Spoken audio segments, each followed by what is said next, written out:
কথা না কয়ে ভিডিওটা শুরু করা যাক। রাফির এন্ট্রি দেখে যে কারোরই ভয় পাওয়ার কথা। রাফি একা নয়, সাথে আরো অনেকগুলো ছেলে আছে, সবার হাতে বন্দুক আছে। রাফিকে আসতে দেখেই আরোহীর বাবা এগিয়ে গেলেন। তখন রাফি বলল, সামনে থেকে সরুন আঙ্কেল, বুঝতেই পারছেন আজ আমি কারো কোনো কথাই শুনবো না। আরোহীকে আমি নিতে এসেছি, পৃথিবীর কোনো শক্তি আজ ওকে আমার কাছ থেকে সরাতে পারবে না, তাই অযথা ঝামেলা বাড়িয়ে কি লাভ, সরুন প্লিজ। কয়েকটা ছেলে আরোহীর বাবাকে সরিয়ে দিল। রাফি এবার আরোহীর কাছে গেল। আজ আরোহীর বিয়ে বাড়ি ভর্তি আত্মীয় স্বজন, পাত্রপক্ষ চলে এসেছে, কিন্তু বিয়ে পড়ানোর আগ মুহূর্তেই রাফি নামের এক এই মুসিবত এসে হাজির হয়েছে। রাফি এবার আরোহীর সামনে গিয়ে দাঁড়ালো।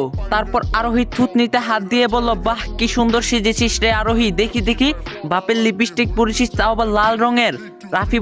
রাফি এবার আরোহীর হাত টেনে বলল, মেহেদি তো ভালোই পরেছিস নাকি, দেখি বাহ সাহস তো ভালোই হয়েছে দেখতেই পাচ্ছি, তবে এটা বুঝলাম না সে যে